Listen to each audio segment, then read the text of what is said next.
Om Swastiastu. Selamat datang adik-adik di pembelajaran daring kelas 4. Tema 8, daerah tempat tinggalku. Subtema 3, bangga terhadap daerah tempat tinggalku, pembelajaran yang ke-1. Perkenalkan, nama kakak Iqtiro Supartayasa, NIM 181103172. Kakak sedang menempuh pendidikan di program studi pendidikan guru sekolah dasar, jurusan pendidikan dasar, Fakultas Ilmu Pendidikan, Universitas Pendidikan Ganesha Singaraja. Nah, sebelum kita memulai pembelajaran, alangkah baiknya kita awali dengan berdoa. Berdoa sesuai dengan agama dan kepercayaan masing-masing. Berdoa dimulai. Berdoa selesai. Nah, sebelum memulai pembelajaran, kakak akan membacakan tujuan pembelajaran. Yang pertama, dengan kegiatan mengamati berbagai contoh hubungan antara gaya dan gerak, siswa dapat menjelaskan hubungan antara gaya dan gerak dengan tepat. Yang kedua, dengan kegiatan membaca cerita fiksi, siswa dapat menentukan pembelajaran dalam sebuah cerita fiksi dengan penuh tanggung jawab. Yang ketiga, dengan kegiatan menemukan jawaban berdasarkan cerita fiksi, siswa dapat mengidentifikasi tokoh-tokoh dan sifat tokoh dalam cerita fiksi dengan tepat. Yang keempat, dengan kegiatan berdiskusi mengenai cerita fiksi, siswa dapat mengidentifikasi tokoh, sifat tokoh, dan inti cerita fiksi dengan tepat. Nah, mari kita mulai. Subtema 3, bangga terhadap daerah tempat tinggalku, pembelajaran 1. Nah, adik-adik, kakak akan bertanya, gambar apakah ini? Ya, betul sekali.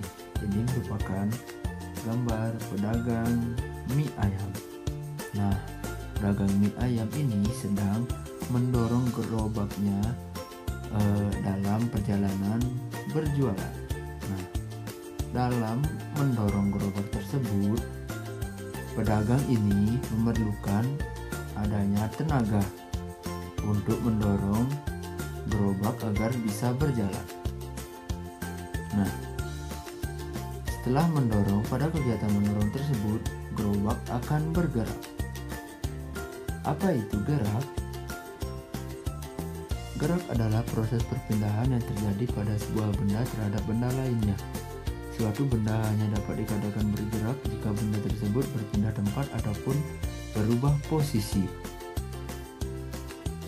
Nah, apa itu gaya? Nah, sebelum itu, jika benda bergerak, tentunya adanya gaya yang diperlukan. Nah, apa itu gaya? Gaya merupakan suatu kekuatan yang mengakibatkan suatu benda yang dikenainya bergerak. Nah, gaya juga dapat diartikan sebagai suatu tarikan atau dorongan yang menyebabkan suatu benda bergerak. Nah, untuk melakukan gaya, kamu memerlukan tenaga. Dalam kehidupan sehari-hari, banyak peristiwa yang menunjukkan bahwa ada hubungan antara gaya dan gerak. Berikut beberapa contoh hubungan gaya dan gerak. Yang pertama, gaya memengaruhi benda diam menjadi bergerak. Nah, seperti contoh saat kita membuka dan menutup pintu. Gaya tarik dan gaya dorong membuat pintu yang awalnya diam menjadi bergerak, membuka atau menutup. Nah, ini merupakan peristiwa yang setiap hari sangat sering adik-adik alami di rumah ketika membuka dan menutup pintu. Nah, dalam kegiatan tersebut adik-adik memerlukan gaya agar bisa membuka atau menutup pintu. Nah, selanjutnya ada gaya memengaruhi benda bergerak menjadi diam. Nah, bus yang awalnya melaju kemudian berhenti saat akan ada penumpang yang naik atau turun. Ini karena melakukan gaya dengan menginjak rem, sehingga bus melambat kemudian berhenti. Nah, apakah adik-adik pernah naik bus ataupun melihat bus? Nah, ketika bus tersebut, angkutan tersebut ingin berhenti, pengemudinya harus melakukan sebuah gaya.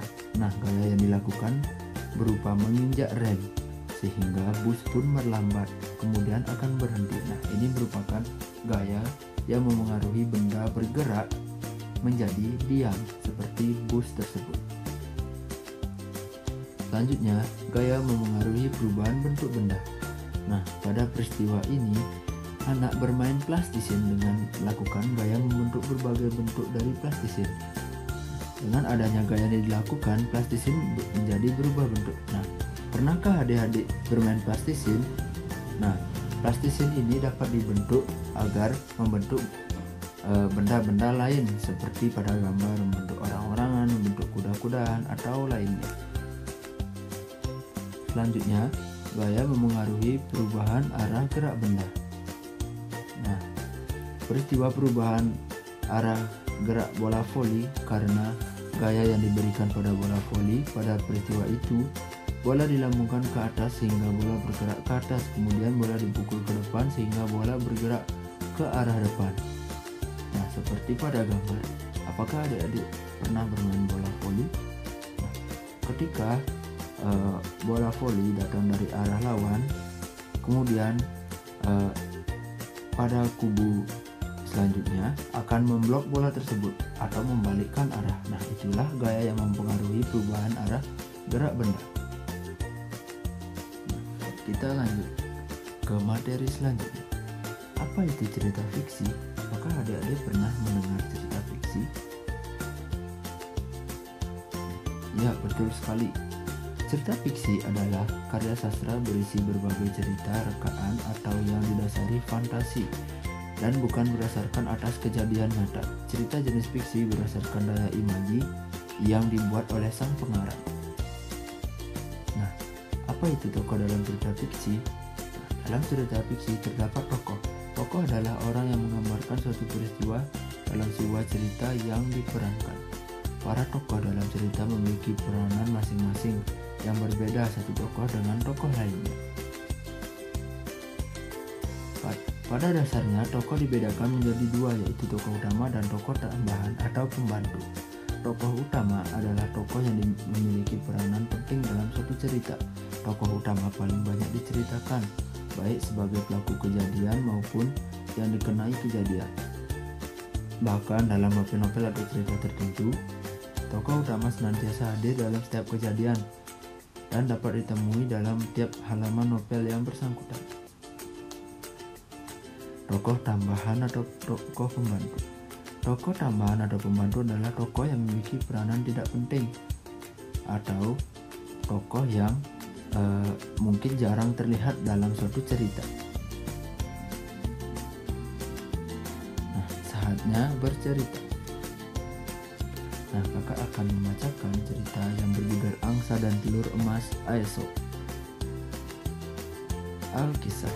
Ada seorang petani sederhana memiliki seekor angsa. Angsa yang dimiliki petani bukan sekedar angsa biasa, melainkan angsa yang cantik dan istimewa. Nah, keistimewaannya adalah angsa milik petani menghasilkan telur emas. Petani senang memiliki angsa istimewa itu.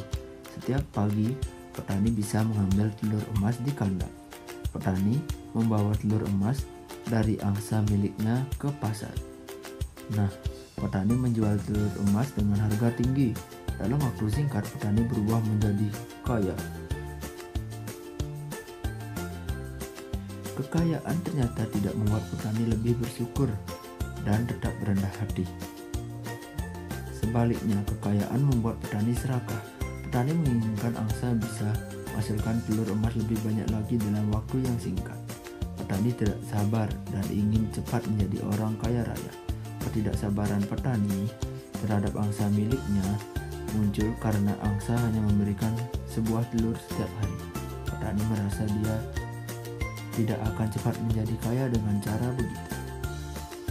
Setiap hari sepulang dari pasar, petani menghitung uangnya. Nah, suatu hari setelah menghitung uangnya, sebuah gagasan muncul di kepala petani. Petani berpikir bahwa ia akan mendapatkan semua telur emas dalam diri angsa sekaligus dengan cara memotong angsanya. Gagasan petani pun dilaksanakan. Betapa kaget dan sedihnya petani ketika tidak menemukan satupun telur dalam perut angsa.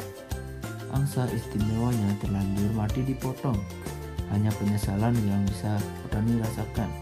Keinginan petani menjadi kaya raya semakin jauh dari angan-angannya. Nah, adik-adik, apa hikmah atau pembelajaran yang dapat kita ambil dari cerita tersebut? sekali. Kita tidak boleh tamak, serakah, ataupun rakus. Kita harus selalu bersyukur dengan apa yang kita miliki, tidak seperti petani tersebut yang sudah kaya namun masih saja serakah. Nah, tiba di kesimpulan pembelajaran. Nah, adik-adik, kita sudah belajar apa saja hari ini? Ya, betul sekali. Kita sudah belajar mengenai gaya, gerak, mengenai cerita fiksi, tokoh, hikmah atau pembelajaran, dan lain-lain. Terima kasih.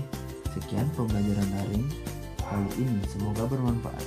Tetap jaga kesehatan ya. Kakak tutup dengan Parama Santi. Om Santi Santi Santi. Sampai jumpa di pembelajaran selanjutnya.